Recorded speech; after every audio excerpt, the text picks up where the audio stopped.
Good morning, good morning, good morning. I'm about to start calling this Pull Up on Me.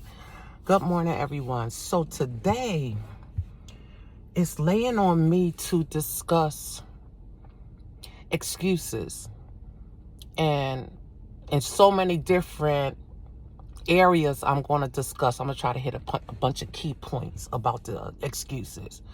So you know how you grew up and you didn't like the way your mom did this and you didn't like the way your mom did that, or your dad or a family member or whatever. And then as you grew up, what I noticed in some people that they then used that as a crutch.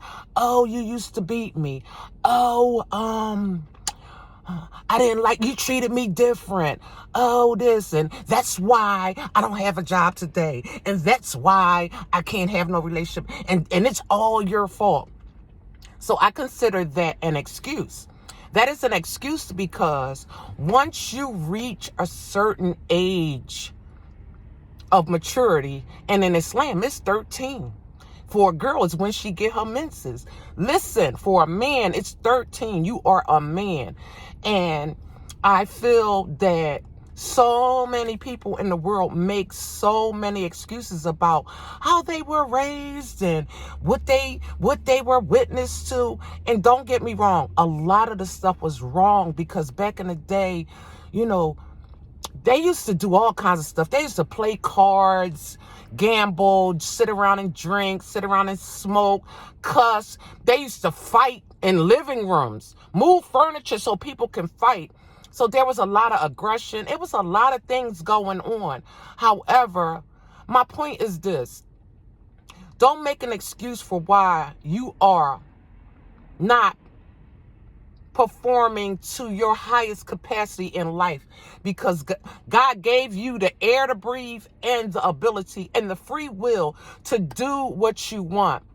Your parents can only give you what they have.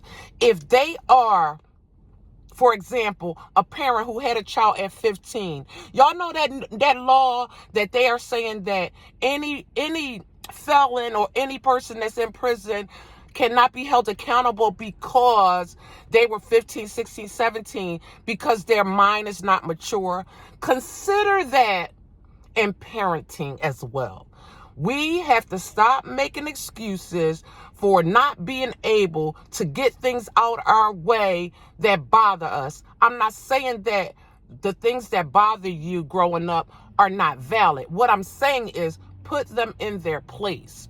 It is okay to have a feeling and be emotional. But when you're overly emotional and it turns into anger and resentment towards a parent, a sibling, or whatever, you have to give grace in order to grow, in order to forgive, in order to move on with your life. It's nobody's fault that you have the mentality of being a victim. I ain't never been a victim, and I ain't gonna never be a victim. The one thing I'm gonna do is I'm going to look out for me. And out inside of all the things, inside of all of the things that I've seen, and I am the oldest girl in my family, and I am the first girl to all my aunts and uncles, 10 of them, and I am my mother's first daughter. What I mean is there is no reason I would never, ever, ever make the excuse for why I'm the way I am. And it might start off, as you grow that you feeling a little resentment or whatever. But what I do know is I forgive, I forgave, and I kept it moving. And even if I had to seek therapy, counseling, talk to somebody, or I had to put my head down on the rug and say, Allah, please take this away from me, that is what I did. The thing you need to know is ain't nobody, no victims around here.